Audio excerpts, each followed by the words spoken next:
Syracuse. I came and was, I don't know, Terrence Good is not here, I don't see him. But I came and gave a lecture here at this very conference. So it's like full circle in a way. But we're very, very happy to have ACSA here. We're very happy to see a lot of faculty that we know. Sadly, a lot of my former students I see here who are too old now for me to admit that they're students. They're not old, but it just means that I'm incredibly old. Forever young, Michael. Forever young. Anyway, very happy you're all here. Great occasion for the lecture tonight. We have, I think, 3 really terrific lectures from well-known academics from among the best schools of architecture in the US and the world. I'm going to make just a very brief introduction. I will point out that Brett Steele's lecture tonight is the Werner Seligmann lecture. Many of you will know Werner Seligmann was an amazing educator. It's not arguable that Seligmann really put this school on the map, and we owe an incredible debt of gratitude to him and to all he did. So it's fitting, I think, to have Brett Steele here tonight, an educator at arguably the best school of architecture in the world, certainly one of the most expensive. But it is a great school, and Brett is clearly among the most visionary and exciting school leaders anywhere in the world. We all look to Brett's lead to see what he's doing, and we try to do it 5 years later. So we're very, very, very happy to have him here tonight. I'm just going to say a few things. You all will know the Architectural Association of London. Brett is a graduate of the AA. I had a whole sheet of paper. If I read it, you won't have time for Brett's lecture. He's published tons of articles in all the right magazines. He's lectured in all the right places. He's done all the right things. Mostly. Up to now. He came here.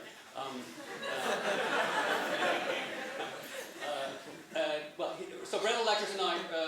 As Roger said, Hernandez Alonso, the new director at SIRC, will lecture on Friday, tomorrow night. And then Amal Andreas, the new dean at Columbia, will lecture on Saturday. Then we'll have a roundtable discussion. So it was quite serendipitous that we all were able to get everybody here. So, as I said, Brett's a graduate of the AA, published many, many places, edits a really fantastic book series called Architecture Words. Is it called Words or Architecture? No. The first set of books of which I know quite well, the Eisenman Kohlhaas box set, but they're really some of the most, I think, exquisite architectural books and publications on the market today. One of the unfortunate things about Brett being here is that he reminds all of our faculty that we don't have a bar like the AA. So when I took him to get a coffee a while ago, he said, "This is like our bar." I said, "No, it's not like your bar, Brett." But I will hear about that fact from the faculty. In any case, very, very happy to introduce, very happy that he's here. Great friend, great architect, amazing architectural educator, Brett Steele from the AA.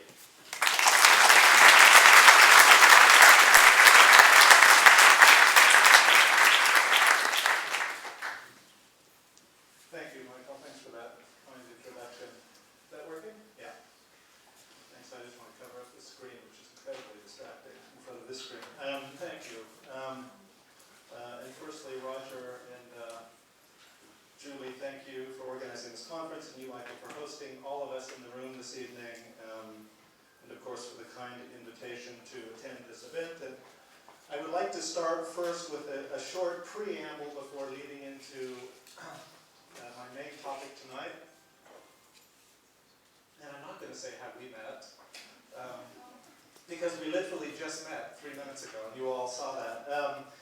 But I did send a note over the summer when I saw the theme of this year's topic of this conference on the possibility of a disciplinary project or a critical project or a project in architecture that tries to do work on architecture as one of its driving forces and conceits. And as you all know by now, The prompt for this theme and topics, is that working? Yeah, is an essay written in 1984 that Julie and Roger cite in their overview, which I had a chance to read on the plane early this morning coming over from London, which curiously is written in the year 1984. So this preamble, very briefly, I've called 1984. And as they said in the introduction, I have for the last several years been looking at the topic of what it means for a generation today to arrive on a world stage in architecture and think itself and architecture anew in a discipline that's almost forever, and over the last 2,000 years, thought of its forms of knowledge in relation to those who have pursued it in the past. But I became interested in about 2008 or 9 as a generation of figures who step up to architecture at exactly the moment when one spectacular thing happens above all else. The 4 great architects of modern architecture drop dead. In a very short period from 1959 to 1969, Frank Lloyd Wright, Gropius, Mies, Korb literally disappear from that discipline we think of as architecture. And one of the things I became interested in a few years ago is what it meant by the sheer coincidence of a generation arriving in the 1960s. In about 1962, in that center upper picture, Aldo Rossi, up until about 1979, and a first house by Jacques Herzog, a generation of architects who find themselves, weirdly, in a position of reinventing architecture. Part of the reason I put together the show and publication was in a way to try and introduce a new generation of young architectural enthusiasts, people like all of you students in the room in your 20s, to the fact that these people were once in their 20s also, and like you, didn't have a clue for what architecture should become. The great advantage they had is, of course, all the old guys are no longer around to tell them what to do. And they, of course, now ironically being the celebrities that many of you find awkward standing in cocktails or in lecture halls with today, and occupying that space that those 4 giants 40 or 50 years ago took, have created a kind of culture in which I think the idea of a disciplinary, if not outright critical project is indeed very, very hard for us to assess today, and I think one reason why this year's theme in the conference is so interesting. As a director of the School of Architecture, I want to admit at the outset that I am far more interested in the topic of the architect than I am in his or her supposed object of affection, this thing we call architecture. And architecture being literally the first name of the school that I direct back in London, the Architectural Association, has meant that for most days of the week, none of us really need to talk about architecture at all. It takes care of itself, as it does, I think, in most schools of architecture. And the kind of sub-theme to what I'm going to be talking about tonight are the ways in which I think the primary function of the dominant technology of architectural culture today, which I take to be architectural schools, the dominant activity of that technology is the doing of this kind of an event tonight, the bringing together of people to create audiences much more than architects in the world today. And I'm going to show some examples of the way that's happened, I think, for many, many years, not just at my school or this school, but throughout the history of the discipline. For me, it is the making and subsequent remaking of the figure of the architect, much more than architecture, that lies at the core of what I take to be architectural culture. A culture under assault most of the past century, as it professionalized itself into the ravenous service industry that so many of us know that it has become today. To give you an example of that industry, the figure in the lower right corner here, Norman Foster, who's doing what he does every October in his office, which is have every young architect in his office put up their schoolwork so that Norman can see what kids are doing around the world, and not uncoincidentally borrow some of that work for the work of Foster and partners. Norman runs an example of this kind of a global practice today that has, in his case, a total of 64 partners working under him, and 1,100 architects in London and 2 or 3 other cities, many of those partners of whom I know, and all of whom assure me they've never been in the same room together in their lives. I don't think the 20th century has been particularly kind to the idea of a disciplinary project in architecture. and I'll try and tease out some of the ways in which that sets the kind of backdrop for how I've tried to title this talk this evening, which is disciplines versus disciples. And as I've already hinted at, I'm kind of more interested in this topic of disciple than I am in that idea of discipline. The 8 o'clock in the morning session in Taliesin that always started with Frank Lloyd Wright explaining to his disciples what the future of organic architecture would be. And I think that's an image we all know in many different contexts. Different architect. And of course it's disciples who are the ones that sometimes aren't exactly who we, let alone they, think they are. And I won't have to mention here the challenge of genealogy and gospels and disciplines like ours. So much as remember that it's always the figure of Judas was the hard one to work out, and almost always the one that finds a way to take the gospel in new and unexpected directions. And I'm sorry, I don't know the liturgy well enough, but I reckon it's the one guy in the picture looking the other direction that Jesus eventually found himself confronting. The one non-believer, or the one who had a different view of what the world should become. And again, I think there's a kind of current within the genealogy of that thing we call a discipline of architecture that's always dependent upon that intelligent capacity to look in other directions around those masters that we think of understanding what architecture is or should be.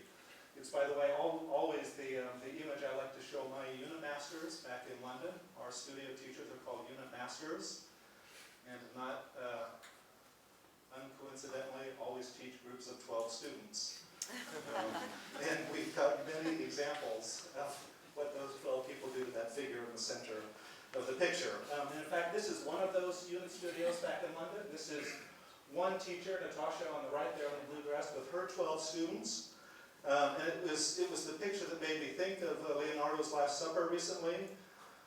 This was a photograph taken last summer of their opening exhibition of their monograph titled Little Worlds, documenting several years of that studio's work, which featured, amongst other things, I'm sure you can work it out already, our teacher and students photographed in front of a one-to-one photograph of not only their evident disciplinary precursors, the people that they spent their year battling with in the forming of their own portfolios and projects, but I think maybe more interestingly, sorry, is there a laser here? Yeah, here.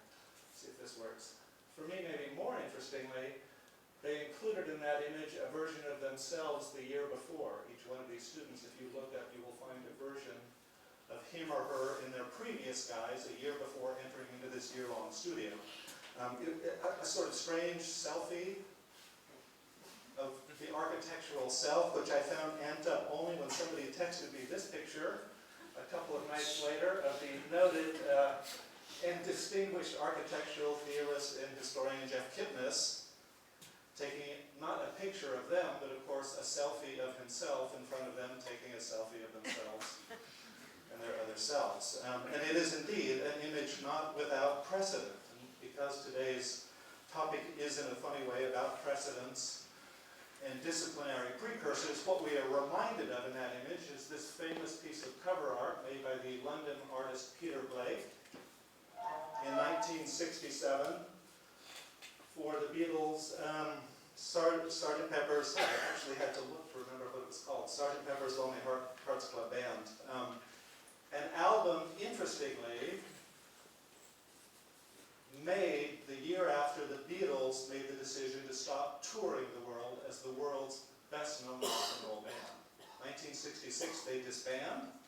1967, they reinvent themselves, and clearly not only their peculiar sense of fashion, into a studio entity that spent the rest of their career as a group inhabiting studios instead of world stages. And of all the creepy features of a very creepy picture, which Peter Blake still talks about to this day because of the way in which it features all of the dead celebrities that the four members of the Beatles were looking at the time, surely the weirdest part of the picture for me has to be that version of themselves they put on the left-hand side of the picture at the beginning of their career as musicians, surpassing themselves and reinventing themselves, and all the idea of pocket numbers slide aside and just briefly to get back to my preamble so that I can cut to the main story. Back to 1984, Roger and Julie have promised the object of our architectural attention for this conference by drawing our attention to a little-known 1984 essay. This is their words, quote, "The ongoing debate on architecture's position between autonomous discipline and cultural project," which I think is the very smart way to say that architecture is somehow caught between a rock and a hard place.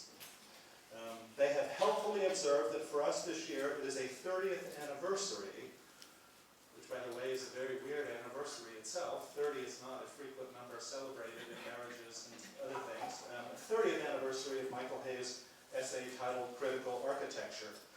So first Roger and Julie, and I think maybe Eric was involved in some way, but at least to Roger and Julie, thank you for making at least some of us feel very old. And I'm going to spend most of the rest of the hour trying to get past that feeling alone. Second, I thought it would be very useful for some of you students, who of course weren't around back then, to see just how weird the world looked back in a time when Michael wrote that essay and architects built buildings in the era before Facebook, Microsoft, and Rhino. This is exactly what architecture was being produced to look like back then. This is a building that famously opens in 1984. It is arguably the most famous building of that year, although nearly every city claimed a building of that stake. I happen to be living in the state of Oregon where this building opened after Michael Graves finished it in 1984, and amongst other things, it is exactly the reason I left Oregon in 1984. I kid you not. This stuff used to matter, you know. I ran to New York in 1984, and it is the only ionic and let alone ironic classical column to have ever been built in the state of Oregon. And I really hated the building for a while. Anyway, I went to the East Village where, of course, I found this finishing in New York. You can't escape this stuff in 1984.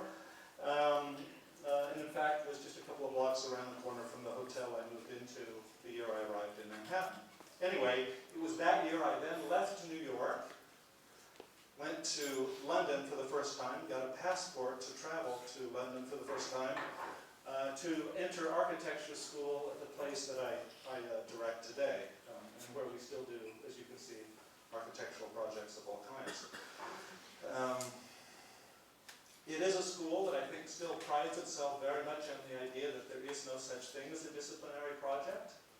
The AA is, I think some people know, threw out the idea of a curriculum in architecture, famously in 1972, when one of my predecessors became the then chairman of this school, and ever since we've sort of operated on a wing and a prayer, trying to figure out what architecture should become. This photograph was taken exactly 1 year ago tonight at the first design project presentation our first year students do every year, which is to dress themselves into the future and prepare themselves for a career that for most of these young architects is going to last for the rest of the 21st century.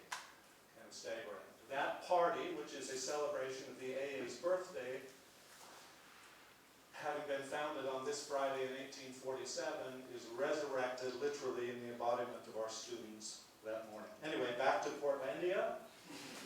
Not your Portlandia, but if you'll let me, my Portlandia,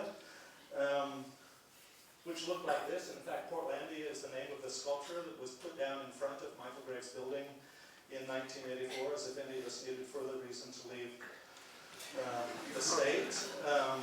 And it was really this building, plus at the time girlfriend's Carnegie, that really was the means to escape what seemed like architecture was becoming on the West Coast at that time. It was exactly 10 years after that, just to bring this around, that I found myself in 1994 with Michael, by coincidence, at the GSD, sitting for the year that I had there in the PhD seminars of Michael Hayes, in which for the first time I and many of my generation encountered that essay that you all have set us up with for this conference. And just as an aside of a horrible period, my eventual fear of Portlandia was surpassed finally by finding this project in 1991. It is, and would anyone here know this project? Someone tell me. You gotta know, you know the architect. This is Kengo Kuma's Mazda building of 1991. It is a building that so upset Kengo Kuma, mid-career, his career is taking off in Tokyo, and it marks the collapse of the real estate bubble in Tokyo, that he closes his office and for 2 years writes an extended essay, which in fact is a form of mutual therapy I translated into English several years later and included in that book series that Michael mentioned, in which he reflects in really profound ways on what it means to shape not just a career in architecture, but what architecture might yet become in the early 21st century. And in fact, the way I got over both of these for many years was to try and imagine a kind of Alien versus Predator of these two buildings together. In which, in my fantasy, meant that somehow both were killed and postmodernism would go away forever. The problem with that theory is, as always, monsters are always resurrected, much like postmodernism of recent times. Anyway, all of this is really a backdrop I want to give you for this idea of what this essay might have been in 1984, which I'm not quite ready to give up just yet. 1984, and the turning back of a clock to that year happens coincidentally to bring us to this 1984 film, Back to the Future, which I think some of you know for the peculiar way in which Michael J. Fox himself travels back in time to shape the forward path of his own discipline or discourse in his life. It's the most memorable scene, as I'm sure some of you know. It's when he goes back to the 1950s, accidentally meets his teenage mother, who hits upon him and starts a really complex psychological path going forward. A nice twist in the family history. Anyway, they had their 30th anniversary this year, Robert Zemeckis and his co-stars, and if nothing else from that event, I thought the thing that's interesting to be reminded of is how film, in fact, changes the way we physically age. Right? I just find the picture unbelievable, right? I mean, movie stars don't age, they just change shape.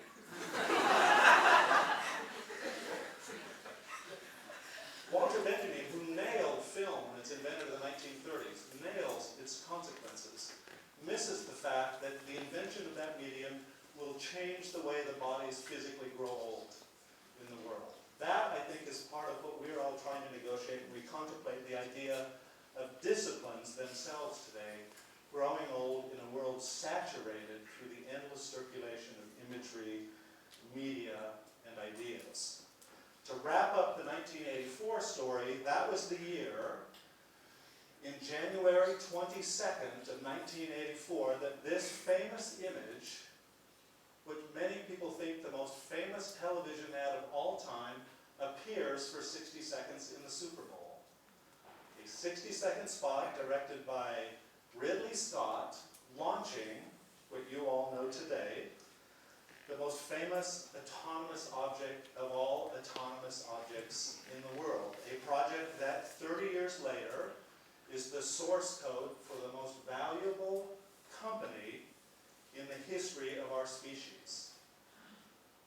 A company who produces autonomous objects in ways in which our discussion of the architectural object almost makes laughably arcane, according to the language of our field. 1984 produces this object, which is picked up by a pair of brothers, one of whom is in Michigan, the other of whom is working in Industrial Light and Magic, called the Knoll Brothers, who write a little software program called Display, even up until 1987, which a year later is bought by a company called Adobe, and launches a product called Photoshop, which of course you can see I'm relying upon heavily here, as all of you are, and as all of the participants of this conference have been doing all day long.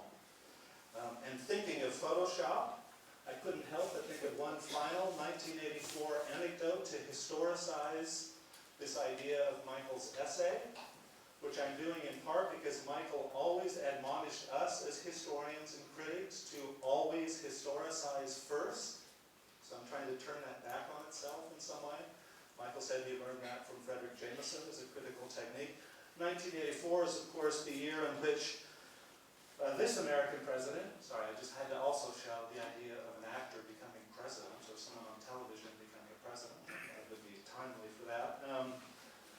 1984 was the year in which the consequences of modern media were playing themselves out in architecture in new and unexpected ways. Only 20 years after Marshall McLuhan's book is published, Understanding Media, in 1964, a book in which he claims to invent the word media. Only 20 years later, a president like this, whose career is of course shaped in film, theater, and television, asks of his Joint Chiefs of Staff, soon after being elected president, if he can go to the Situation Room, where he imagined himself choreographing the end of the Cold War. That, in Reagan's mind, was this room, which he wrote in his biography several years later was the room he thought he was visiting, so that he could battle the evil Soviet Union, and of course, which turned out to be, to his surprise, a stage set that Ken Adam in London had designed as a part of Stanley Kubrick's Dr. Strangelove, a kind of black Cold War parody of what the Cold War was supposedly becoming, and which turned out to be as much a fantasy in how Reagan was saying he was ending it as this set itself. Something that this week's bombing of Syria by both Russia and America proves true. The Cold War found a way to live in spectacularly new and uninteresting ways. Finally, and much less interesting, 1984 again is the year I find myself in London. This is a photograph taken at my final jury. Cleverly I edited thanks to Photoshop to get me out of the picture, and to show my jurors beating me up as they did to all of us back in 1984. And I mention this only as a way to try and close an autobiographical circle to the topic of this talk, which is simply the idea of the architect as a project. The idea that that figure we think of as an architect is always, only ever, the construction of those people who embody or inhabit that frame, and where I like to think the possibility of a disciplinary project might lie today. So as already mentioned, I'm not going to do anything about showing the work of architects,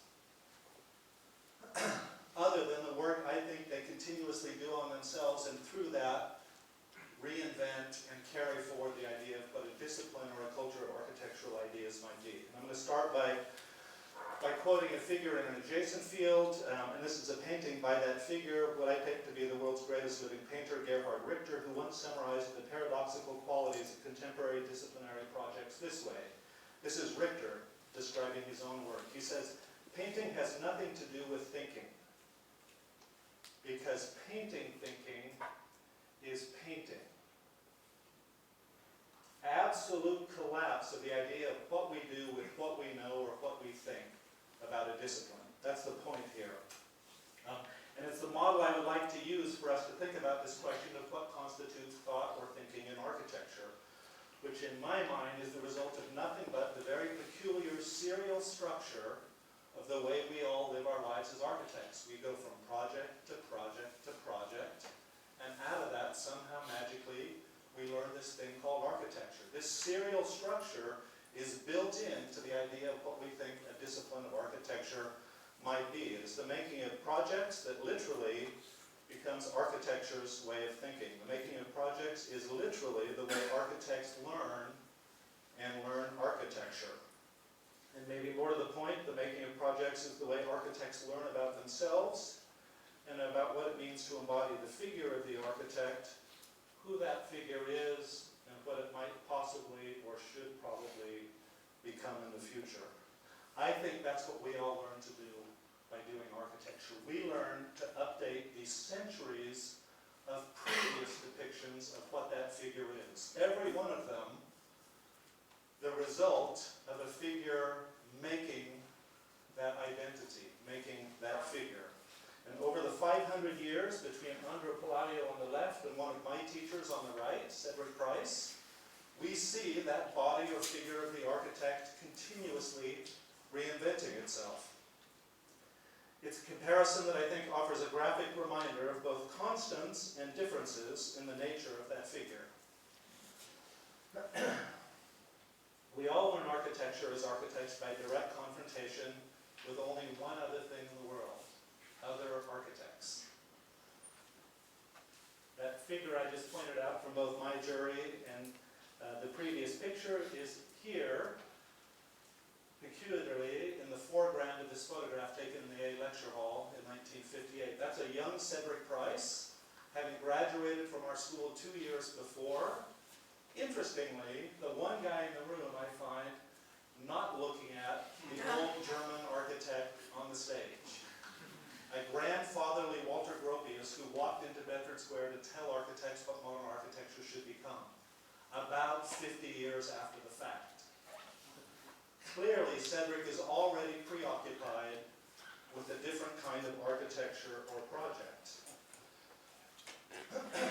Sorry, that's by coincidence, the same stage that Gropius was on about 50 years before this photograph was taken. This talk will describe two distinct but not mutually exclusive disciplinary tendencies in the way architecture makes itself.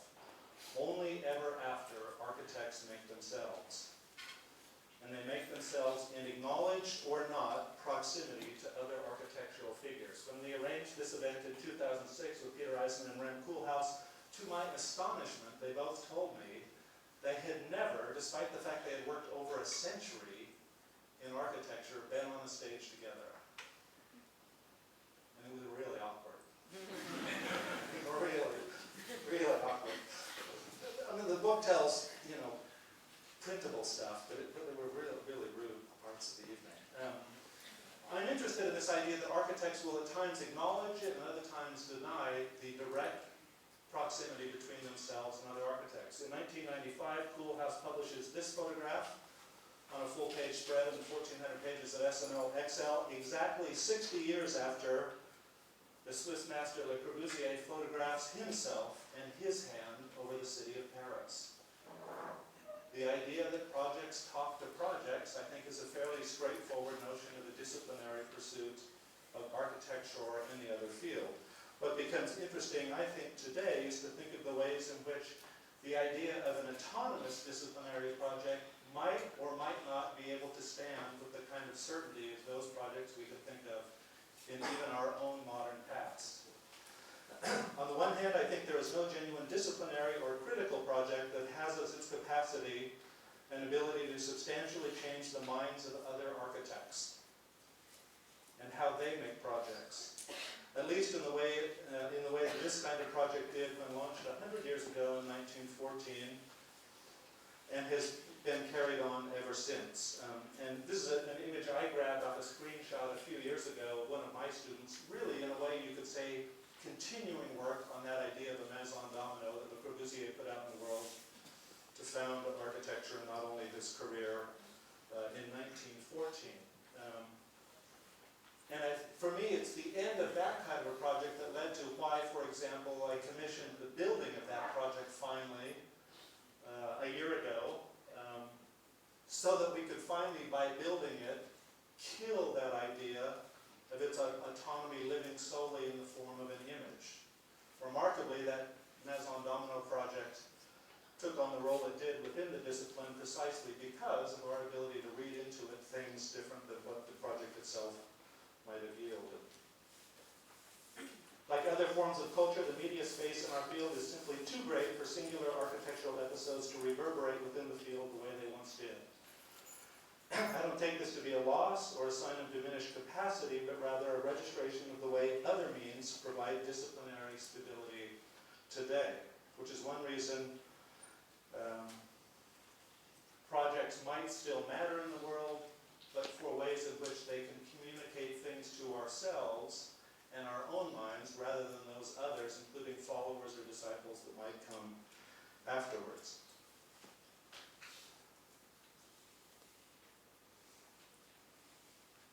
On the one hand, I'd like to embrace here and put forward for your consideration what I take to be the most enduring project of all in the history of architecture. And in that way, refute what I just said about an architecture's capacity to understand the most critical of all architectural acts, the changing of other minds.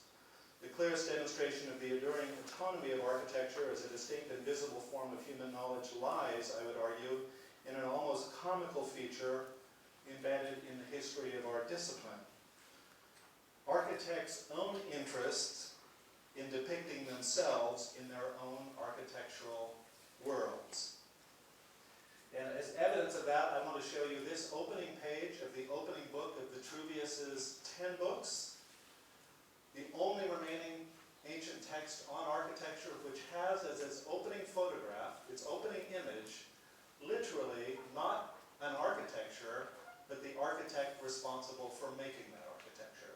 This is Vitruvius, the young Roman architect, presenting his 10 books to his emperor Augustus.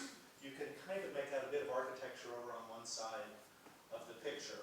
This is Vitruvius being represented, in this case in a 17th century engraving, as the central figure and idea of what architecture is. And 2,000 years later, architects are still doing that. And I don't have time to cull through the catalogs and ways in which architects continually represent themselves. This one I've always been incredibly moved by. This is one of my tutors, who, when he interviewed us to enter his studio, always had a peculiar double of himself sitting in the room to argue with, while trying to decide whether you should get in the studio. This is Mark Fisher, brilliant graduate of the AA, who spent his career building architecture for Mick Jagger, U2, the Rolling Stones, never built a building in his life, and invented the idea of modern rock and roll stadium performance space as a kind of alternate or other to what we think of as the built environment. Any architect's body of work is episodic. It unfolds iteratively, one project at a time, one project after another. This is the way we teach architecture in studios. This is the way we pursue it in offices. This is simply what we take for granted in our epistemic domain. We learn architecture by doing it. We form a position which then relates us to that field of practitioners around us. Vitruvius's own presence as the figure responsible for architecture's work can be seen as not only present, but literally reinforced in his rediscovery 1,000 years after his original book appeared. In that text, it was translated, it became the foundational book of what we call the Renaissance, in which Leonardo himself didn't just put a figure in the center of an orderly image of the universe, he literally put a figure he titled the Vitruvian Man. Not just the architect, but an architect with a specific identity. That is the act that's been continuously reenacted and resurrected before and ever since, in many, many different forms than those that Vitruvius might have first imagined. These, I think, aren't innocent images of what we think of as the architect. This is the architect learning to not just be an architect, but to reinvent that figure we think of as the architect. This is one of my students reenacting that at a Christmas party almost a year ago. Not making an innocent performance, but asserting his or her presence within the school. A quote here from Rem Koolhaas. The random sequence of commissions on which each architect depends is the opposite of an agenda. He writes this in the introduction to his 2004 book, Content. Architecture is too slow to address the world today. Architecture is a fuzzy amalgamation of ancient knowledge and contemporary practice, an awkward way to look at the world and an inadequate medium to operate on it. This is like a really unhappy architect. He carries on. Architecture needs to be liberated from the obligation to construct in order to become a way of thinking about everything. An increasingly mediated view of architecture itself, something I found kind of wonderfully captured in this mask that used to travel around OMA in Rotterdam for when Rem was traveling, with different project architects to become their boss. That mediation of our field is, I think, introducing questions of not just identity and authenticity, but the very ability to position a giving form or figure in that field. 2 or 3 examples here to show you the sort of ways in which we struggle with that, not just as architects, but as schools. On the left is a book that I published in June of 2009, and on the right, the pirated copy that appeared on the streets of Shanghai 28 days later. Because someone mistakenly sent a PDF to somewhere. A lecture like this that I gave in 2003, videotaped from the back of a lecture hall at that time and uploaded to a server in Russia that carried not just other lectures by architects from around the world, but of course the cracked software programs that my students were downloading in part to do the projects that we were then assigning in the studio that I was lecturing in. The ability for an office or a school or a studio to contain the boundaries of that space is an utter fantasy today. Absolutely beyond our control.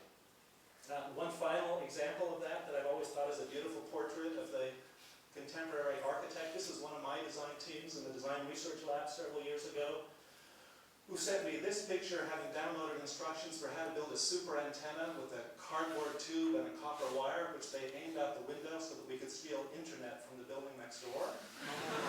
This is 2001. BA did not have the internet in 2001. So that they could in turn then send their files to Ljubljana to print them for a final jury the following week. The construction of that space is part of what we can think of as the construction of the figure of the architect today, particularly in these wildly evolving technologies that we all depend upon is the space of the studio. Ours is an era where nearly every possible cultural, commercial, or intellectual pursuit is being packaged up by Wired magazine and cultural studies journals, in design studio partnerships, and funded Silicon Valley business plans into a world that is, above all, a place of epistemic, endless cross-fertilization, a place of hybrid interest and multidisciplinary practices, to such a degree that it seems almost impossible to imagine a distinct, stable, and purposeful discipline we might call architecture. The point in its bearing on architecture has been recently reinforced by a number of commentators and not only practitioners.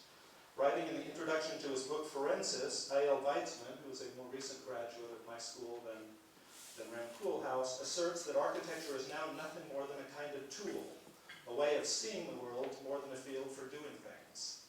For example, Weitzman in his book Forensis uses architecture, as he says, to aestheticize the global conflict of the Middle East. I don't possibly understand in terms of what that means. But which allows architecture to have advantage into a world beyond its borders. As Weitzman writes, architecture had a modest start. It was inspired by the unassuming work of building surveyors, which in a way Weitzman then uses to give argument for why journalistic survey of the world around us is enough to constitute that field we think of as architecture today. A recent article by Anthony Vidler goes even further. His 2004 piece, titled Architecture in an Expanded Field, declares that after several decades of self-imposed autonomy, architecture has recently, in Tony's words, recently woken up. Like we've all been slumbering around for decades trying to figure out what to do next. Not by new ideas in architecture, let alone architects, so much as by what Vidler calls new formal and programmatic inspiration in a host of other disciplines and technologies, from landscape design to digital animation. The proliferation of global problems in the minds of critics like these is simply a way to try and wake architecture up to new possibilities. No hope given to the idea that architects reflecting upon architecture would be a way to progress the field forward. Each of these positions seeks to reassert architecture's ongoing potential, interestingly, by appeal beyond a narrow, strict disciplinary boundary. With the rest of the time I have here, very briefly, I'd like to suggest an alternative, and even a paradoxical path for such a renovation, which we might call a critical architectural project. It is a path I think revealed best by turning away from the idea of architecture to look instead, again, at that figure of the architect, which somehow perversely and weirdly keeps appearing over and over again in architects' own representations of these things they call their architectural worlds. One of my favorite examples of that, the great British modernist James Stirling, in this classic 1972 drawing made by one of his assistants, Leo Creer, shown sitting in front of a drawing of his British Olivetti Center. Stirling magically appears front and center in his own architectural drawing. As I said earlier, I think the central task of an architect, like a school, is to make its own audience, to create a group of minds who will literally carry forward the ideas that might sit within that architect's thinking. To miss that capacity is to miss the ability for ideas to live literally in our world.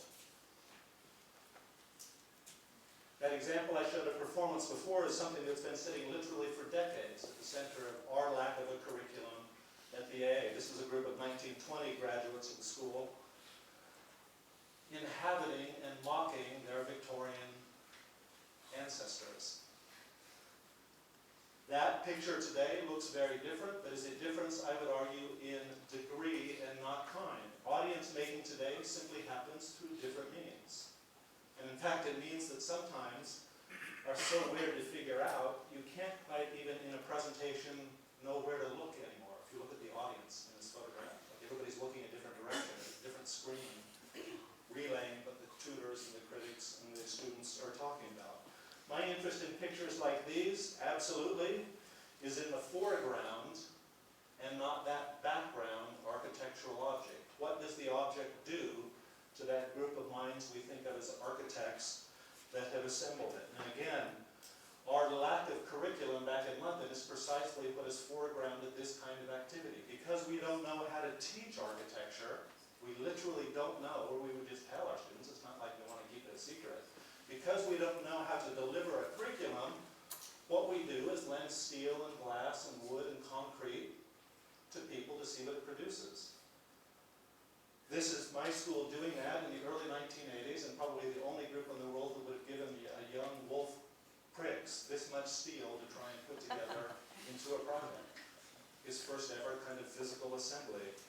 That contemporary audience-making capacity at schools is interesting not only for the way the figure always reappears and is reasserted, but of course for the ways in which it simply updates something that's been going on as long as our technology, the technology of the School of Architecture, has been around. Right? And had embedded in its core this idea of reaching out beyond its borders to speak with people interested in what's happening within the school.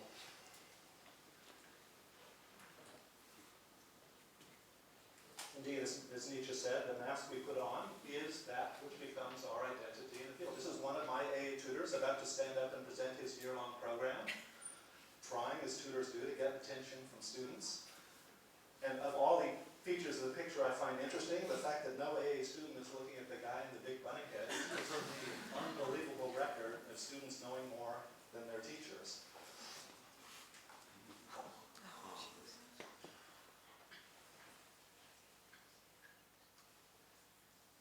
This is what young architects do. They construct their identity from which that of their own work and practice emerges. This is a photograph taken 2 years after Rem submits his 5th-year thesis to the diploma committee for passing, which he squeaked through the AA despite having not really worked for a year, but which he cleverly, on the front cover, writes the name Office of Metropolitan Architecture. And as a great submission tip, adds not only his name to the front cover, but that of his tutor. Always put your tutor's name on a submission to make it seem more substantial. With it, he literally declares a form of practice and not just an idea for what architecture should become. And I think this oscillation between the figure of the architect, his or her work, and the words that he or she says about that work is the field through which this idea of a critical practice really operates. And again, it's something that you find over and over again in the representation we think of as simply the documents of modern architecture. Always weirdly, that lonely figure somehow finding themselves into the picture. That is not an accident, that is not an obsession, that is not narcissism, that is a declaration from where that architecture comes from. That is how it becomes accountable.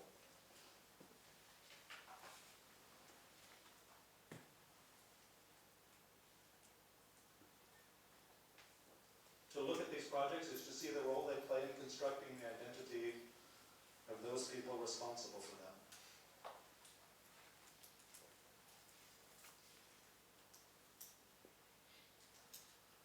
And again, I think part of what makes a school the dominant technology it is in architectural culture today, interestingly, is the fact that we are the realm within this wild, rampant, globalizing field that has as its given this as its central activity. A figure standing in front of an audience and presenting his or her work for discussion, debate, argument, disagreement, theft, borrowing, whatever it might be. It's a very peculiar feature we take for granted as central to those spaces we think of as not just lecture halls, but also architecture. And again, that's just, I think, one end of a spectrum that through the 20th century continuously expands this idea of the architect as a constructed figure within our world. And it's not by that the mediation of those objects we think of, as in this case, a case study house in Los Angeles, but the idea of the architect knowingly inhabiting the artificiality of that construction. This is that architect responsible for the making of this most iconic of all case study houses, who weirdly, in every example of a photographer recording his projects, insisted that he be a model within the photograph. Like, that is model making of a wholly different kind in the field, right? In fact, he plays a series of characters in each of his houses over the years, which constructs probably a storyline quite unlike that most architects think of when they think of their career. This is one of my students in a media studies submission she made a few years ago, being asked to document what she imagined her career to be over the next 50 years. She rented a hotel room around the corner from us, inhabited it with a large format camera, and staged this kind of elaborate story of what her life was going to be like, moving endlessly between deal-making, distraction, and relaxation over the next several decades. So I'm going to close with just 3 or 4 points here. I think they've already been made, and I think in a way they're just an attempt to try and reinforce some of the subtler ways I've tried to say this.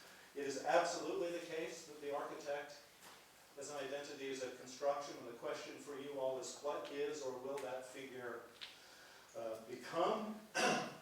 Obviously, projects are things that are always only ever invented and never discovered, and has been the case for a very long time when those projects we associate with architects literally become the identity of those figures. In this famous photograph of New York architects in the 1930s dressing as the skyscrapers they were building in Manhattan that year, which, by the way, 60 years after that was being reversed fully when Philip Johnson's face was being blown up to the size of a billboard in Berlin and being used to construct the other way around, the identity of an anonymous building in that city.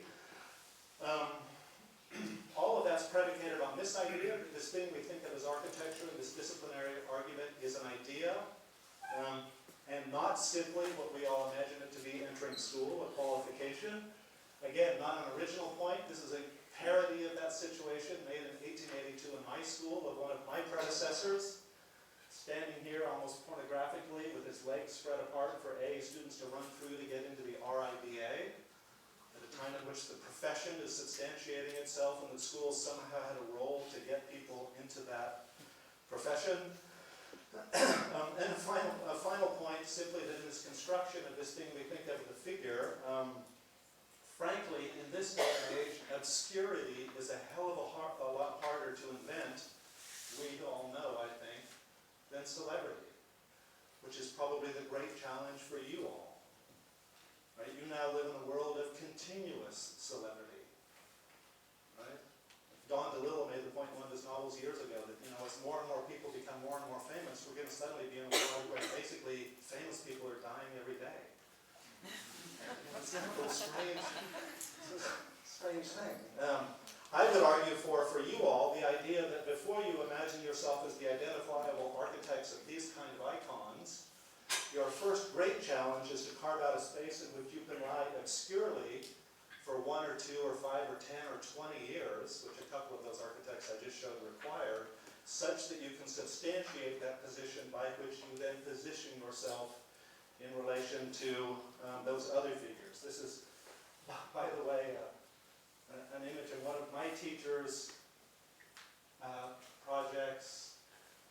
My teacher, my teacher's teacher, my teacher's teacher, and my teacher's teacher's teacher. And the genealogy of the little school where I sit in this office, in which this I think, incredibly obscure drawing sits in my fireplace, above my fireplace in the office every day, which I get to reflect on when I'm not like dealing with health and safety and stuff like that.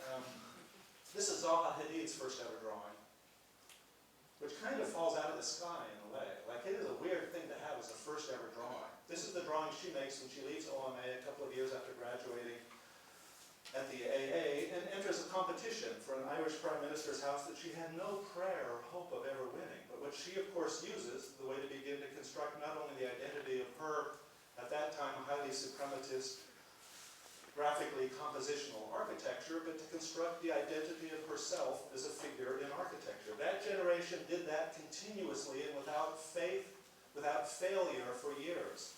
On the right, a young Toyo Ito, the year after he drops out of architecture school, 1969, Toyo leaves architecture school slightly disenchanted, he starts writing a series of science fiction essays called Urban Robot, and a couple of other titles. School doesn't reopen, he's not allowed back in, and he's forced to open his own office, which this day he's still annoyed about, that he had to start working immediately. And for the first 3 years, literally inhabited with the figures of his science fiction stories. On the left is Jacques Herzog and his partner Pierre Demeron dressing as pigs and wolves in the streets of Basel at the same time. Your job as a next generation of architects is always the same as it's ever been, to replace old architects.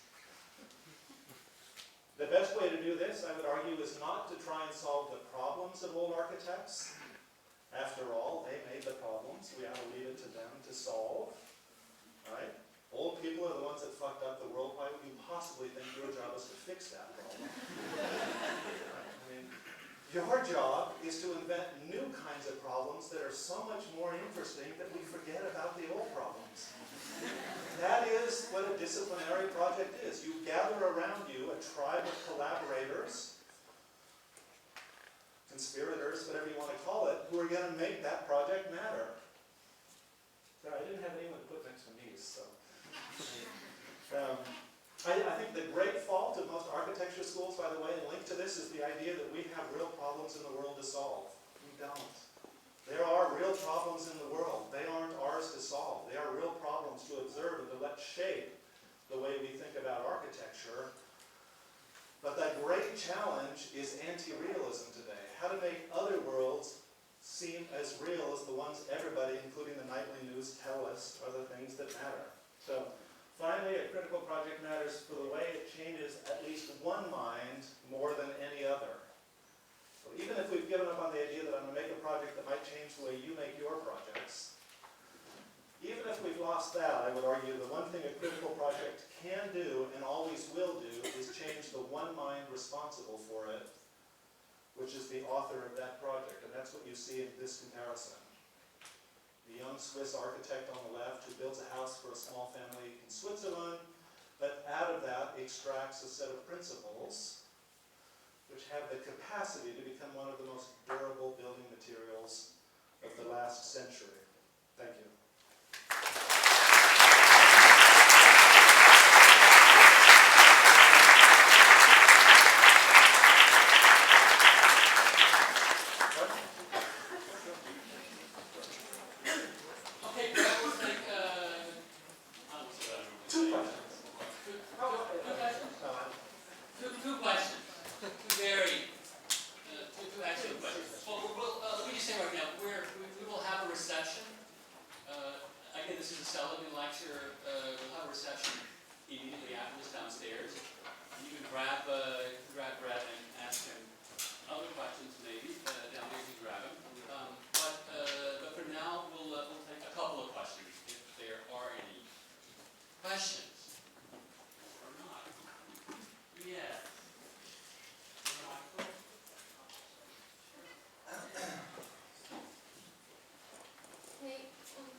Like, we invented figure of architecture as like what we've seen architects have been. So like, how do we reinvent that figure to be more inclusive to like not necessarily the white 40-year-old like privileged men that Nice. we see as a figure?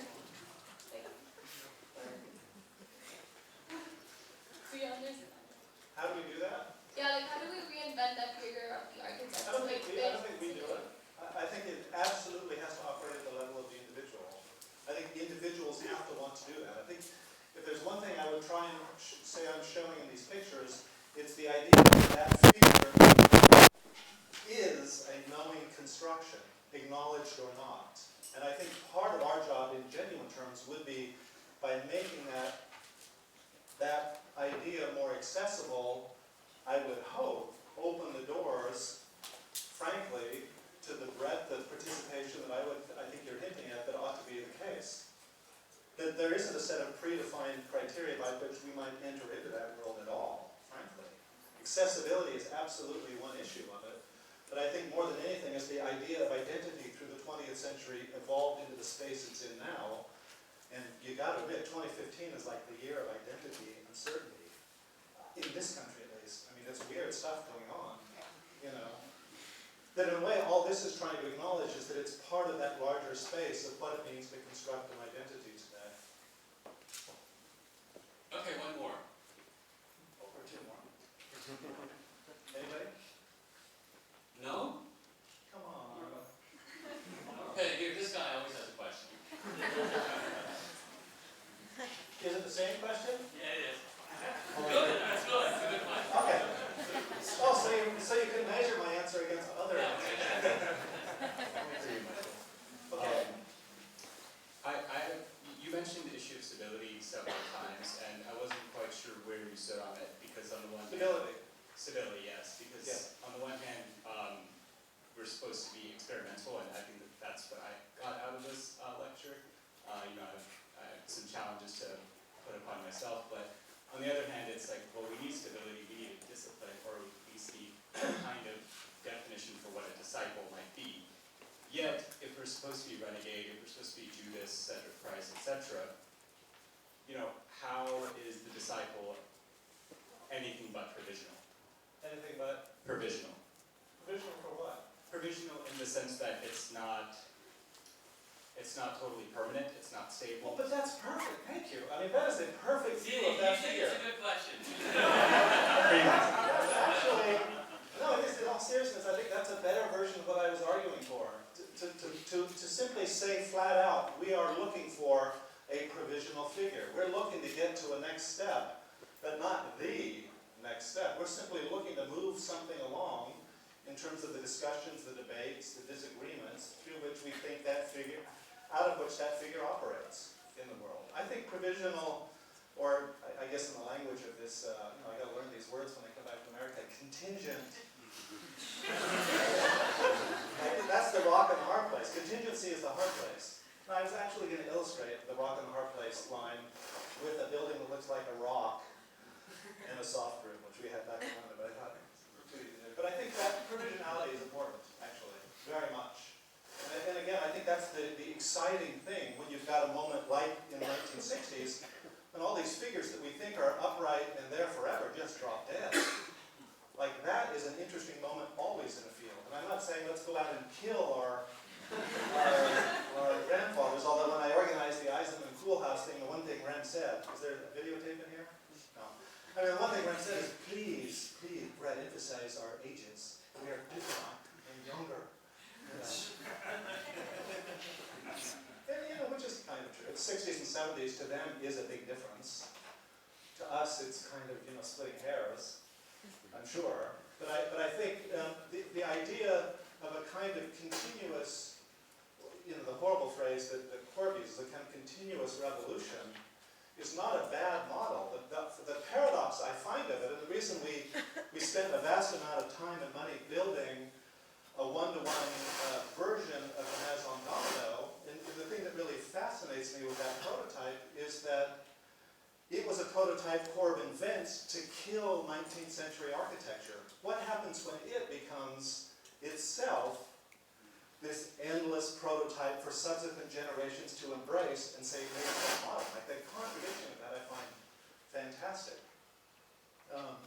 But the point of that project I've always loved is that that's of course exactly the year when Corp sketches the Maison Domino, which he copyright protects, because Corp has this idea he's going to make a fortune in 1917 in the rebuilding of Europe. Like, we got real close there. You know? And he literally copyright protected it. And we had to get all kinds of lawyers' clearances to make this image. The point of that year that I find so interesting is that not only is that the project with which he launches a career, it's the year he declares his own name, Le Corbusier, which of course is an adopted name. It's one of 14 pen names he used in his journal in the next few years, which he was editing. And remember, he was a lonely guy. He didn't have a lot of friends, so he filled up all these articles and he wrote a different name. Weirdly, as he said, Le Corbusier catches on, and he literally adopts that as his identity. And I think it's the provisionality of not just a figure, but of the relationship of that figure to his or her project that is absolutely a thing that can be seen as a productive driver of not just our field, but I would argue almost any field. Here's a question. It's interesting that you speak about the individual being responsible for constructing themselves. And I'm interested how you square that with the notion today that there's so much criticism of the idea of the star architect. Yeah, that's nice. That's nice. That's a good question, right? No, what are these star architects? What is this? Somebody always, people are always asking me, because we've had a few people go through the building that are now sort of known in the field, and they seem like celebrities, but it's really just us that know them, so it's never a huge sort of thing. But the question I always get is like, isn't that sort of a dated thing? Like, isn't that like just of its moment? Like, are we over that? Like, how much Frank Gehry can you have? I think the opposite. I think actually we're seeing the beginning of an era in which celebrity will sweep our field in freakish ways. And I'm not sure why, but I gotta say the career of Bjarke gives me clues. I.e. a 40-year-old competing with 80-year-olds today, and beating them, by the way. Okay, you got your Norman Fosters, you got your Frank Gehry's working for your Googles and your Facebooks, etc. But the idea that someone in this room coming out of graduate school can now compete side by side with those figures the way they do, and is happening not just here but throughout the world, I think is going to make that question even more and more awkward for us to come to terms with. I don't have an answer for it. I don't think that our job is to either teach or learn being a celebrity, again, because I think it's just a force of nature, like piracy. Like it's just out there now. People become white hot, and when they become white hot, weird things happen. They start building literally for everyone. But I think it's just another dimension of the social lives we live, which is now being lived in so many different spaces at the same time, that even I think that modern idea of a celebrity is just sort of being surpassed by the fact that we're just in a continuous media envelope of figures, including figures of architects and not only their projects. Last spring, Bjarke and Ram were both by coincidence in our lecture hall the same week, and Ram being Ram, only wanted to know, whose audience was bigger, as architects do. Bjarke, I was getting tweets at 6 in the morning 3 days before with people having fights in the line to get in the queue. Like, I had never seen something like that. I can't account for it. He, by the way, can't either. And nor is he particularly, he just deals with it. It's just another dimension, I think, to the world in which identity is projected the way it is. And I know he's one of those people that kind of tweets constantly and does all of these other kind of activities. I think all it does is expand that space in which we deal with the same question of what it means to either construct or even critique an identity for that figure we think of as the architect.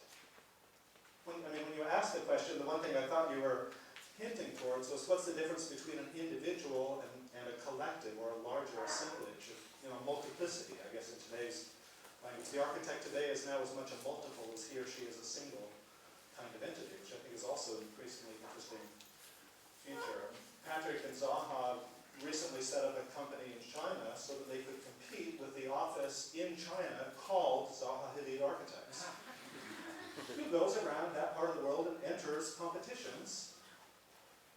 Has won a couple, you know, and they're literally competing with themselves, right? I mean, it was like Hans Ulrich, who, you know, a friend of mine, a curator in London, who, when he tries to figure out his schedule and what's going on, he goes to hansulrich.com, which is a website he knows nothing about, but somebody out there curates to keep track of where he is and what he's publishing. It's just a weird, you know, I think the acceleration of media, which is why I would argue a 50th anniversary is maybe more meaningful than tonight's 30th anniversary. It's the 50th anniversary of understanding media, which I think really sets the frame for what Michael and his generation in the 1980s is wrestling with.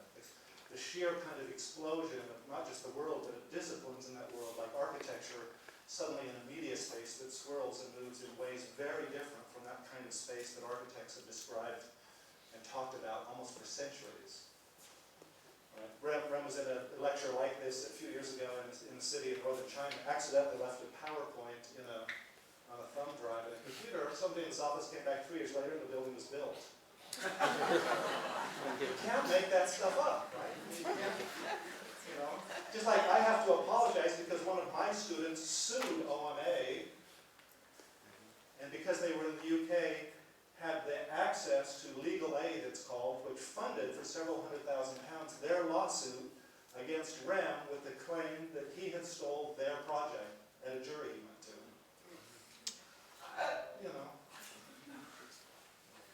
Sorry, it's an aside. Okay, we take one more and then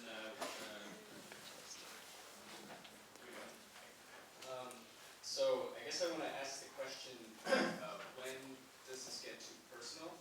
Because obviously you're kind of, if you're making an architect or a person sort of the object of analysis, and you're sort of making them the object of personal, the analysis of like personal qualities, obviously in film we use like their tools to study characters, so we're kind of studying the character in this kind of regard, and those kinds of stories are arguably the most compelling when things go wrong, and when things are way too personal. So, is this getting too subjective? This kind of new regard of architecture, where we're kind of constructing this inauthentic but authentic self? Yeah, it's too personal. You mean my presentation, the argument? Well, just Or the focus on the architect as a focus figure? on constructing a kind of identity. Yeah. Because I can see this, if this were to be something that could really be explored, if this were to be something that would really explored, I can imagine that people would get bored of it and want deeper. Like, Well, I attempt it once a year. I mean, I get, Sorry? just how deep does rabbit hole go? Like, how detrimental would that be if we end up really tearing the identities apart? And does that make sense? This is not real detrimental. This become detrimental. Yeah, it's possible. I think doing detriment to a field is probably one way, at least I've had certain literary critics along this line. Being detrimental to your field of action is in fact precisely the way to try and not just establish yourself in that larger field, but also, in the eyes of at least certain critics, push it forward, tear down those things that become the point. I don't know if it's an interesting question about personal side. I don't know what to make of that. Sorry. Could be disappointing.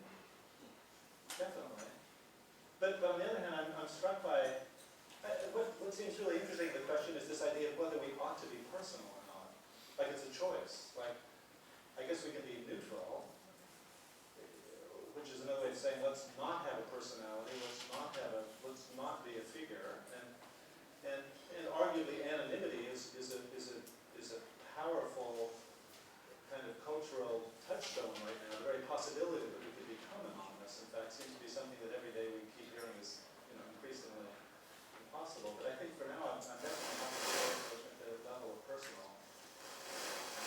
Very personal and kind of on the surface of where those things we think of as figures lie. Okay.